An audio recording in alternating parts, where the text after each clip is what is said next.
Believe it or not, it has now been 5 years since Tesla introduced the Model Y to the world with first deliveries. At first, this car kind of looked like a bloated Model 3, and many people were unsure about it, but in time, it became the world's best-selling vehicle of any type. That's not just electric cars, that's any car that you can buy. The Model Y is the best-selling one. So, of course, many eyes were on when Tesla was going to refresh this car to put it in line with the things that they've been shipping lately on the Model 3. Well, back in January, Tesla finally announced the entirely refreshed Model Y, and first deliveries are set to begin within the next couple of weeks. Today, I'm going to do a full review of the brand new Tesla Model Y launch series and get into the good and the bad in my experience with it. So let's get into it. Across the world, and especially in the United States right now, the only version of the Model Y that Tesla is starting to sell is the Launch Series, and that's the spec I was able to check out. To start with, let's look at the front of the Model Y. Of course, it's a pretty normal car. It has a front hood and everything that you'd expect there, but some of the big changes here are the front light bar.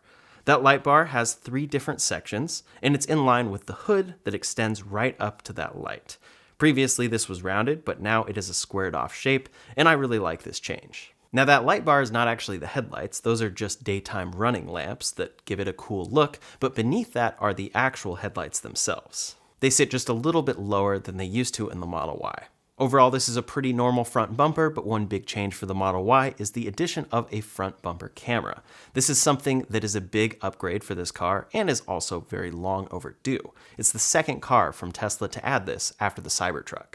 The front trunk is fairly similar to what we've seen before. It's entirely manual, meaning you have to open it yourself and then close it yourself gently. And then there's a sizable front trunk there. The size here is pretty much the same as before, and then they relocated the spot for your wiper fluid to make it a little more convenient, and also added a drain plug to that frunk, which is a very cool addition. It makes it a lot more useful. It's still a manual frunk though, which is a little bit disappointing to see, but ultimately this is a car that Tesla sells for cheaper in its lower configurations. From the side, this is a pretty normal crossover SUV and pretty normal for the Model Y. It has 4 doors, and those handles are the same as before. They're also very similar wheels. The wheels are entirely new though, and these are the stock wheels that come with covers. Those covers can be removed, and here's what those wheels look like without covers, but with the covers on, here is what they look like. These are the cross-flow wheels that are 19 inches and come standard on this car, but you can upgrade to 20-inch Helix 2.0 wheels. However, it does drop the range to 303 miles. Then for those side mirrors, they actually have changed a little bit. They now have an integrated channel within them. It's a cool look, and then it helps with aerodynamics as well. Now, the back of the Model Y, I'd argue, is both the coolest part of this car now and the part that has changed the most. First is that rear light bar. It's basically impossible not to notice this because it has a very, very distinct look that really shines in person and is unlike any other car that you see. Now, there are plenty of cars out there with light bars, and many people may even be tired of light bars at this point and think it's not that exciting to see on the Model Y. But this is the first indirect reflective body panel taillight of its kind. It's very bright, but it doesn't shine directly into your eyes. I really like the look of this, and it just kind of glows instead of shining right into your eyeballs. That reflects off of a texture that's very similar to those inside the vehicle on the center console and such. And then the blinkers are integrated into the sides there, similar to the Model 3. There's a rear camera right there, and it's integrated into the center and looks a lot more designed from the ground up as opposed to tacked on, how it kind of looked before. But I will say it's a little bit on the spot where you would probably squeeze to reach the button to open the rear trunk, and so it may be prone to fingerprints. Overall, the rear is a lot more refined than before, and this is where we can start seeing some of those Launch Series details, like this special Launch Series badge. There's that badge, there's also puddle lights on the side, there's special logo door sills, and then the wireless charger inside the car also has the Launch Series logo. To finish out the exterior though, let's finish talking about the rear. First, that charge port is basically the same as it was before, but then the hatch has changed a lot and for the better. To me, this is actually the most notable change. The rear diffuser extends out drastically further than before. Here's a side-by-side of what it looks like on the new car versus the old one.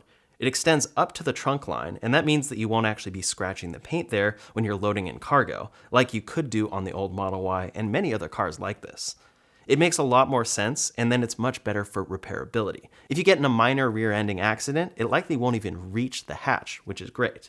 Previously, the Model Y was really bad for this type of repair. The hatch is now squared off as well and broken into a number of pieces. So it's not quite as sleek as it looked before, but overall I think it's going to be a much better trade-off. That trunk though is of course powered up and down, and then we get into the interior. The first thing you'll notice is that if you're familiar with the new Model 3, this is very much in line with that interior. Basically the screen, center console, steering wheel, seats almost, and a lot of the features look like they're taken directly from the Model 3. Some of these things are changed a little bit, like the seats, but in general it's the same feature set. One big change though is the glass roof. While it still has the same exact glass roof as before, the headroom in the rear is actually a little bit improved. They changed the shape of that rear trim, allowing more of a cutout for tall people with larger heads. And then the glass roof now refracts heat 7 times better than before thanks to a new silver coating within it. In my driving on a Los Angeles day in the 80s, I basically noticed that it didn't get hot inside or hot on my bald head.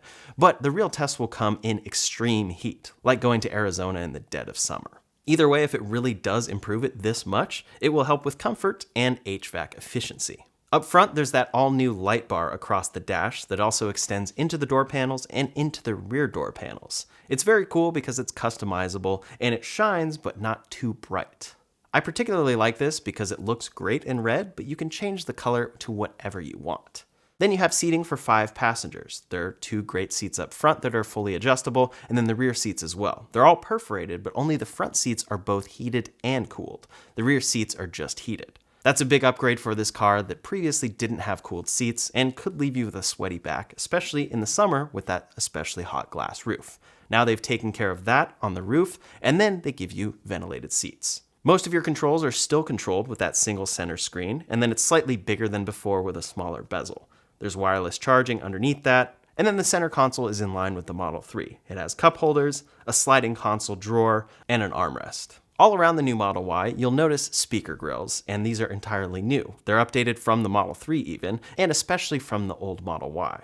Overall, this makes a sound system that was already great on the Model Y even better, and I tested it myself. But you can really see those speakers integrated within the interior look in places like the door panels. Then you have your steering wheel with nothing directly in front of you, as well as the removal of one stalk. Some people see this as the addition of one stalk, but coming from the previous Model Y, it's just the removal of your shifting stalk. You have a few controls that you can do with buttons on the steering wheel and those scroll wheels, but then beyond that, you're mainly controlling things with either the blinker stalk or your center screen.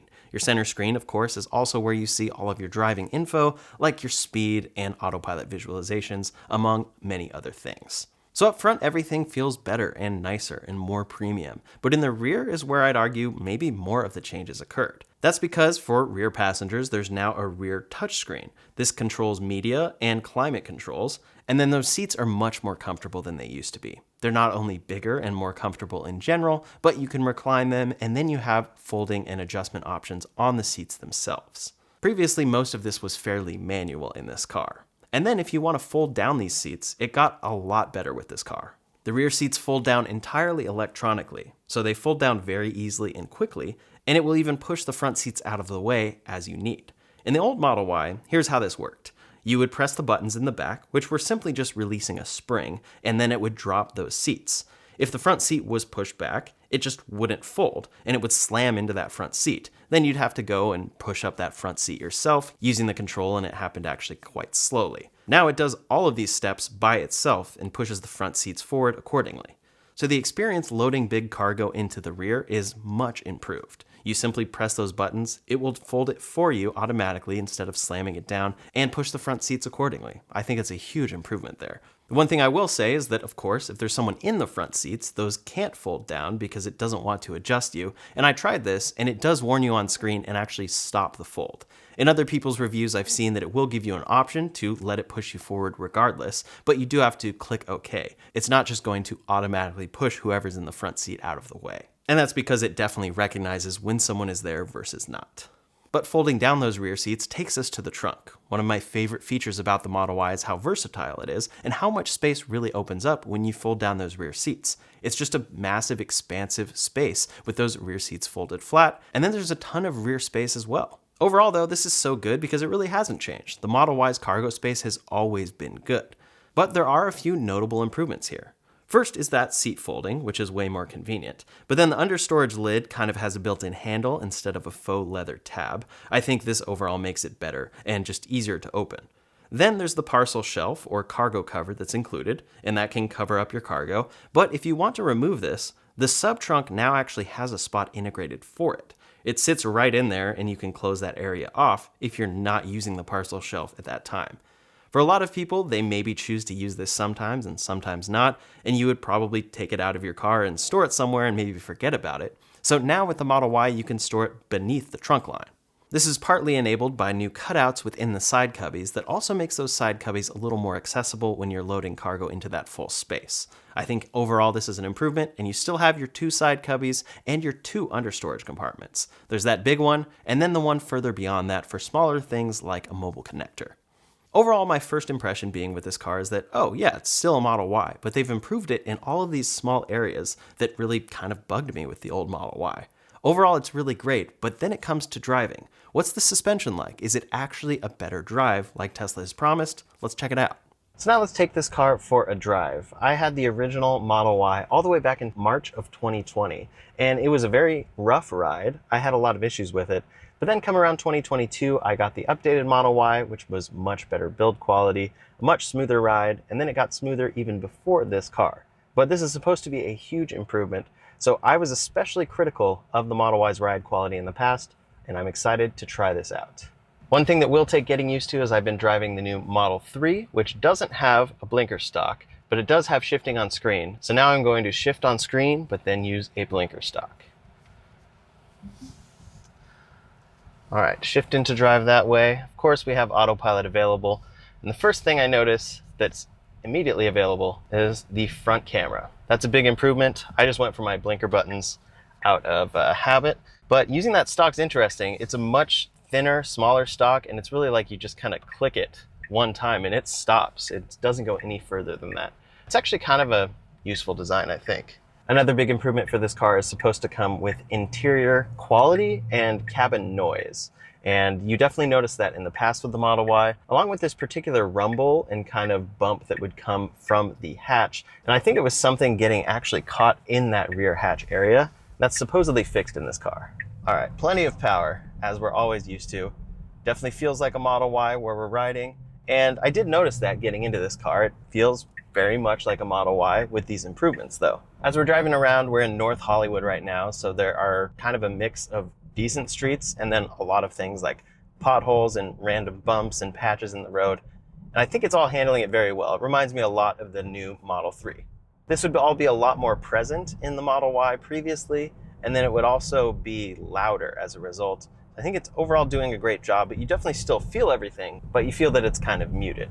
Now, one thing I will point out that others weren't sure about is if it had a blinker stock, but then that maybe could be removed by your discretion because there's also blinker buttons. That is not true. There are not blinker buttons. So where I'm used to using the right turn signal, it's now the headlights, and the left turn signal that I'm used to for the Cybertruck and the Model 3 is windshield wipers. I think for the average customer buying the Model Y though, this is going to be mainly an improvement. First, there's less buttons on the steering wheel as a whole, so you really just have kind of 2 on each side, and then you have a blinker stock, which I think a lot of people are going to like. Some people see it as a step backwards in terms of design. I could see where that perspective is coming from, but some people see it as them listening to customer feedback, which is exactly what they've done with the world's most popular car. Overall, as I look around the interior, there are a bunch of things that are definitely in line with the Model 3. This is that Model 3 steering wheel, of course, with the difference with the stock. The interior and this whole center console is very much that. The only real difference I see is the Launch Series badge. Then I can notice differences with the speaker grills and stuff. But overall, this is still a Model Y. It's the Model Y that Tesla has shipped for quite a long time. It's generally that same car, especially when you look up. All the materials are basically the same from, I don't know, what you'd say the chest up and whatnot. But of course, there are all those other features that really enhance things. It may on the surface look like a bunch of small improvements, but they really do add up. Things like ventilated seats, which I'll go ahead and turn on right here. Now I'm going to review the sound system. There are a number of things about Tesla sound systems that I think people get wrong or misunderstand. And one of them is that number of speakers is always better. The new Model 3 came out, and I believe that's 17 speakers plus subwoofers. And then this one is 15 speakers. So some people think, oh no, it's not going to be as good. But in my experience, part of what makes a great vehicle sound system is also just the cabin space. So this obviously has more space than the Model 3 and more space for that sound to travel. I noticed that especially in the Cybertruck, which has one of the best sound systems, if not the best sound system I've ever heard in a vehicle. And part of that, I think, is because of that giant front dash. There's just more room for that sound to develop and get to you. So I'm going to do a quick test here, but one thing to note is that I'm streaming from Tidal. Tidal is great, but it's still streaming, so it's not as good as offline downloading something.